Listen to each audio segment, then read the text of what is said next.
It is another dish from China, still doing China. So yeah, today we're making Dong Pao. I don't know if that's the exact pronunciation. It's the next video in the China section of the series. Here's everything we need, right? We have ginger, bay leaf, Szechuan peppercorn, star anise, cinnamon, rock sugar, cooking wine, rice wine, dark soy sauce, light soy sauce, and pork belly. It's everything you need. I have it currently assembled. I'm still waiting on 2 more things, so it isn't everything that you need. You also need a leek and butcher's twine. Not here yet. I'll have it soon. First step, take some water, get the pork in the water. This would preferably not be frozen, but it's fine. You can do it from when it's frozen. And then you're gonna add in half of your ginger, right? Half of your ginger. So let's get working on that. Pork belly goes into pot of water, not turned on yet. Submerge it. Then take about half of your ginger that you cut up here. This was a whole big branch, my ginger, just for some perspective. So half of it going in there. And then you need a little bit of cooking wine. Set this to boil. Get it up to temperature here. You want it from cold to temp.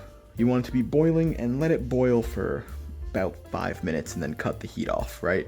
We're just doing a quick blanch here so that we can cut it up and actually cook it later. It's been 5 minutes, that boiling, cut the heat, grab some tongs and just pull out the pork belly and set it aside. You know, let this cool off to the point where you can touch it. And then we're gonna cut it up into pieces, and when I have the twine, put the twine on it, and then we're gonna cook it again in the pressure cooker. Something that I didn't know whenever I was boiling this from frozen was that this is bone on, and they did not dehair it. Before you cook it normally, you gotta get those hairs off, and then you can leave the skin on, but because of how prickly these are, and I can't seem to scrape it very well off, I'm probably just gonna slice the skin off here. Now, as for this bone, thinking I should just be able to cut straight down here, follow the tendon. I don't know why this looks so gross, just because it's like partially cooked, but it does. It really does. All right, so now we're gonna take this and just chop it into pretty big pieces, probably into thirds, and then, yeah, probably thirds again. And then I'll be back once I have butcher's twine. So the leek in the butcher's twine is here. So we're gonna take our leek, and honestly, we're probably only gonna need about half, maybe right here, if I can get through it. There we go. And then just cut it in half, right? You get all these layers. Rinse them out. Had plenty of people tell me they get sand and stuff in here. I've never had it happen to myself, but I've heard it enough. I'm just gonna blindly trust random people online. All right, that's what I'm gonna do right now. And then take the pan of your pressure cooker, just kind of split it up, spread them out. Goal is just to make a bed of leek on the bottom here. Boom, bed of leeks. Now grab yourself a fresh ball of butcher's twine, and we're just gonna tie up the pork, because like it's already breaking apart. You can already see how it's breaking apart right now. Let's just go like this maybe. I actually don't know how to do this, just heads up. You know what? Because we can't go like over this way, can we? No, we cannot. We're just gonna go for a very unorthodox spiral and then tie a knot off. I think I actually just successfully did one. I'm so proud of myself.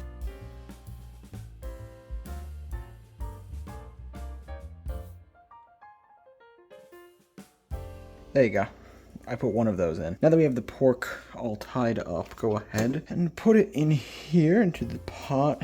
You supposedly want skin side down, but these pieces aren't big enough to do that, so give them a nice bit of separation. There you go. Okay, so now into the pot, we're adding in the other half of our ginger that we chopped up earlier, 2 bay leaves, 1 star anise. I have like 2 halves, a little bit of cinnamon, and then like a couple pinches of Szechuan peppercorns. Call it like a 1/4 teaspoon, 1/2 teaspoon, teaspoon. Not really sure how many that was.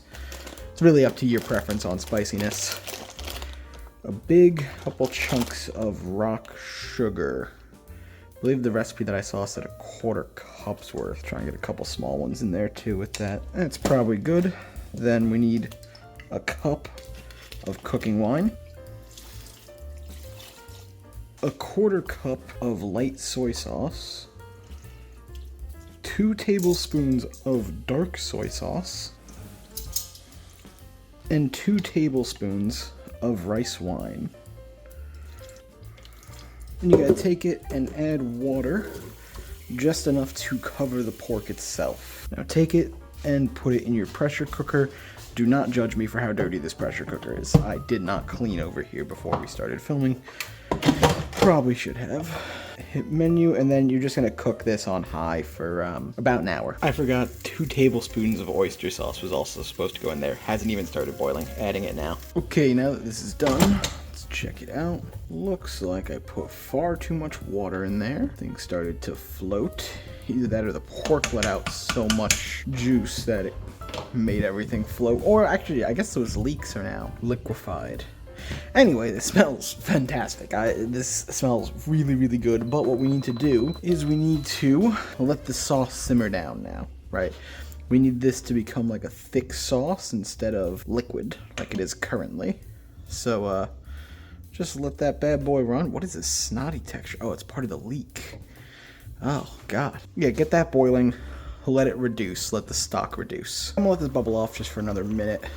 Like, I'll cool down here. I cut the heat. I reduced it to being a lot less than it was. So let's all be honest here. I mean, you can see how much less liquid there is in here. How dark the broth has gotten. Honestly, you could probably go further. We're all being completely honest here, because I don't know. Is it coating a spoon yet? It's supposed to be able to coat a spoon with. Just about. It's done. Let's be honest, it's done here. Look how dark that is. I'm actually probably going to save this juice, strain it, throw a bunch of garlic in it, and then some more water, because it's super salty. More water to thin it out, and then cornstarch slurry it to try and make it into a proper like sauce that you can consume just casually, you know, like something that I could throw on chicken or something, instead of just being an absolute sodium bomb. Add in way less water than I did, because that took far too long. Make sure to get the twine off. This is so hot. I'm burning myself. Get the twine off of it. This is just a how to burn your fingers tutorial now. There we go. I mean, this is just crazy delicious. Obviously, it's just salt and sugar, but you know. Now, why would I think the one that I pulled straight out of the fire would burn me less? Now, how are we going to plate this? I think maybe if I can get it to stand like this. I am absolutely shocked that that worked. I need to get a photo. Okay, since that piece is over there basically as a display, let's just try a little chunk of it over here. Oh my god, one of the best things I've had. It's so sweet. It's so salty. It's so fatty from the pork. That's the best national dish so far. 100%. Go ahead, drop a like on this video. And drop a comment if you're enjoying these or not. Or if something needs to change. I feel like I'm adjusting as I go. But any input would be appreciated. Thanks and bye.